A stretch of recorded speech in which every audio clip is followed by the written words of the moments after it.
अली मोहम्मद खान साहब। जी जनाब स्पीकर साहब शुक्रिया।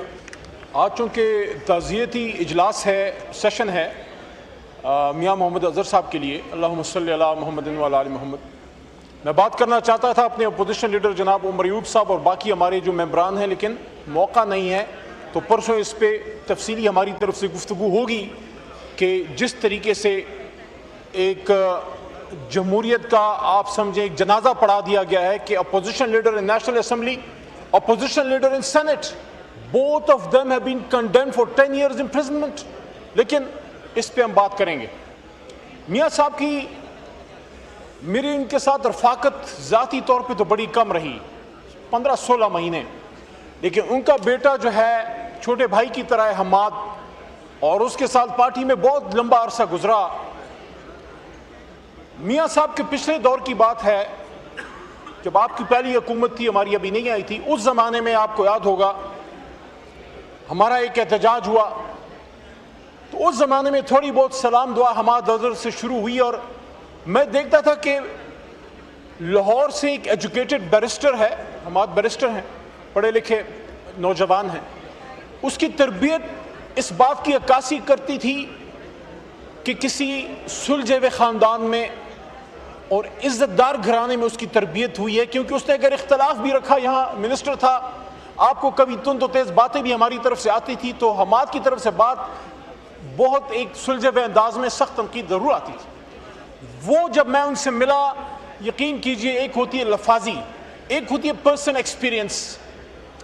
मियाँ अज़हर साहब से जब मैं मिलता था, आई वुड फील कि बिल्कुल जो मेरे मरहूम चचा शौकत अली खान साहब, उनकी तरह की फीलिंग मुझे उनसे आती थी।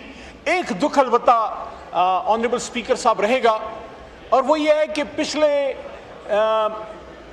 15-16 महीने में जब से ये नया ऐवान आया है, नई जो असम्बली आई है, मैं जब भी मियाँ साहब से पूछता था हमाद कैसे हैं, हमाद से बात हुई, उनके चेहरे पे एक बेचारगी सी आ जाती थी और कहते थे बेटा बात नहीं हो सकी, पता नहीं हमाद कैसा है।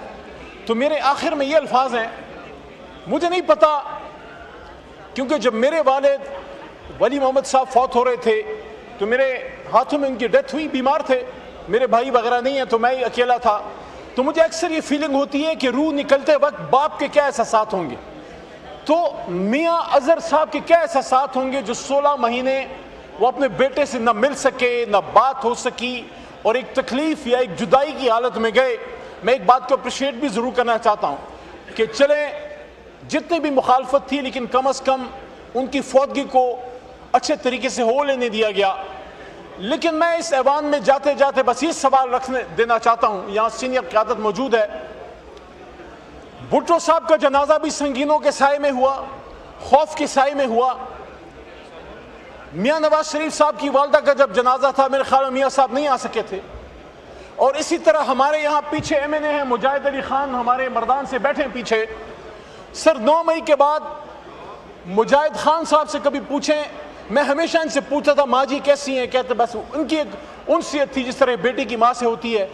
संगीनों के साए में मुजाहिद खान अपनी माँ के जनाजे में शरीक हुए। आप ही के कोलीग थे गौहर अयूब खान साहब, जिनके बेटे उमर अयूब खान हमारे अपोजिशन लीडर, जिनके साथ ज्यादती हुई है, उनके जब वालिद मोहतरम का जनाजा था वो भी संगीनों के साए में था। तो मैं जाते जाते ये सवाल इस जमहूरियत के सामने रखना चाहता हूँ कि कब तक हमारे सियासतदानों के जनाजे संगीनों और खौफ के सायों में होते रहेंगे। ये सियासतदानों ने तो, हम सब ने तो मिलकर मुल्क बनाया था। कल भी एक एहतजाज है, किस लिए? क्योंकि एक साबिक वज़ीर आज़म 750 दिनों से जेल में।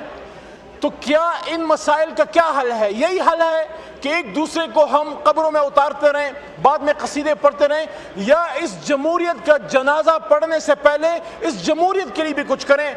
तो मैं मियाँ अज़हर साहब को इस शेर के साथ, मैं यहाँ से दुआ तो मैंने पढ़ी है, आयतें भी तिलावत की हैं, लेकिन एहसान दानिश साहब का एक शेर उनकी नज़र करता हूँ जाते जाते कि मियाँ साहब ख्वाब होके रह गई हैं कैसी कैसी हसरतें, ख्वाब होके रह गई हैं कैसी कैसी हसरतें, दाग फुरकत दे गया है कैसे कैसा आशना। बहुत शुक्रिया। भैया जी।